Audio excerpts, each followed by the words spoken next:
इस न्यूज के प्रायोजक है SAAOL Heart Centre. SAAOL Heart Centre अब आपके शहर बालाघाट में, founded by doctor Bimal Chhajer. SAAOL Heart Centre में आपको मिलेगा बाईपास सर्जरी, एंजियोप्लास्टी एवं एंजियोग्राफी से छुट्टी, क्योंकि यहाँ पर होता है बिना ऑपरेशन हृदय रोगों का सफल इलाज। दिनांक 17 मई 2026 से आपकी सेवा में। हमारा पता है अवंती चौक के पास, रेलवे क्रॉसिंग के बाजू में, बूढ़ी बालाघाट। कहते हैं प्यार में इंसान सब कुछ न्योछावर कर देता है, लेकिन बालाघाट के रामपाली क्षेत्र में प्यार, धोखे और साजिश की एक ऐसी खौफनाक कहानी सामने आई जिसे सुनकर आपकी रूह कांप जाएगी। एक प्रेमिका ने जिसे 6 साल तक अपना हमसफर माना, उसी को मौत के घाट उतरवा दिया। जिस रात सविता के हाथों में शादी की मेहंदी रची थी, उसी रात उसने अपने प्रेमी तरुण की अर्थी उठवाने का इंतजाम कर दिया था। इस चर्चित हत्याकांड में अब पुलिस ने मुख्य आरोपी सविता और उसके 2 नाबालिग भतीजे को भी गिरफ्तार कर लिया है। चलिए आपको पूरा घटनाक्रम विस्तार से बताते हैं। ग्राम एरवा टोला निवासी सविता लिल्लारे 28 वर्ष और तरुण लिल्लारे खैलांजी निवासी के बीच पिछले 6 साल से प्रेम प्रसंग था और सविता की शादी उसी के बहन के देवर के साथ तय हो गई थी। शादी 5 मई को थी।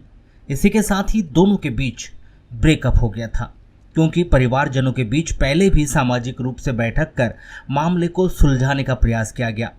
दोनों के बीच ब्रेकअप होने के बाद तरुण लिल्लारे ने अपना मुंडन भी करवा लिया था। इधर ब्रेकअप के बाद भी सविता लिल्लारे तरुण लिल्लारे को कॉल करके उससे बातचीत किया करती थी। 5 मई को सविता लिल्लारे की शादी उसके बहन के देवर से होने वाली थी। हाथों में मेहंदी लगाई गई थी। इसी दिन सविता लिल्लारे ने तरुण को कॉल किया और वह उसे बुलाती रही, यहाँ तक कि तरुण के नहीं आने पर फांसी लगाने की धमकी देती रही और वह दुल्हन बनने के लिए तैयार नहीं हो रही थी। दिलचस्प बात यह भी देखिए कि सविता लिल्लारे दुल्हन बनकर सज धज कर बारात का इंतजार भी कर रही थी, तो वहीं उसी समय वह तरुण लिल्लारे से मोबाइल में वीडियो कॉल में बातें भी हो रही थी। सविता ने तरुण लिल्लारे को शादी समारोह में आने के साथ ही उसे यहाँ से भगा ले जाने की बात कही थी। फिर तरुण लिल्लारे रात 10 बजे करीब अपने घर से मोटरसाइकिल में शादी में शामिल होने की बात कहकर घर से निकला। उसे नहीं पता था कि जिस प्रेमिका से मिलने वह जा रहा है, उसी ने उसकी मौत का जाल बिछाया हुआ है। तरुण लिल्लारे अपनी प्रेमिका की शादी में उससे आखिरी बार मिलने पहुंचा था।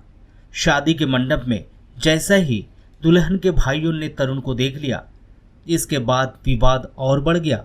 फिर तरुण को मंडप से दूर ले जाकर लाठी डंडों और मुक्कों से बेरहमी से पीटा गया। गंभीर चोटों के चलते उसकी मौत हो गई। इसके बाद शादी समारोह के 100 मीटर दूर पर ही उसके शव को रख दिया गया। घर में बारात आई, विवाह हुआ, 7 फेरे लिए गए और फिर माहौल शांत होने के बाद तरुण के शव को ठिकाना लगाने के लिए सविता के 2 भतीजे नाबालिग लड़कों ने बाइक पर शव को बिठाकर निवस्त्र कर गर्रा बोड़ी मुरझड़ मार्ग के पास फेंक दिया और बाइक डालकर इसे एक सड़क हादसा साबित करने की कोशिश की गई थी। रामपाली पुलिस ने 8 मई को मामले का खुलासा करते हुए वेद प्रकाश लिल्लारे व हरि प्रकाश लिल्लारे, जो दुल्हन के सगे भाई हैं, वहीं दिलीप लिल्लारे व कमल किशोर चचेरे भाई हैं, और अन्य साथी योगेश वरकड़े, यह सभी एरवा टोला निवासी को गिरफ्तार कर पहले ही जेल भेज दिया गया था। अब तरुण लिल्लारे हत्याकांड के मुख्य आरोपी उसकी कथित प्रेमिका सविता लिल्लारे को 12 मई को गिरफ्तार कर जेल भेज दिया गया है। वहीं प्रेमिका सविता के 2 नाबालिग भतीजों को भी गिरफ्तार कर उन्हें बाल सुधार गृह सिवनी भेज दिया गया है। इस तरह प्रेम, धोखे और साजिश की इस कहानी में दुल्हन सविता की डोली उठने के साथ ही उसके प्रेमी तरुण की भी अर्थी उठ गई।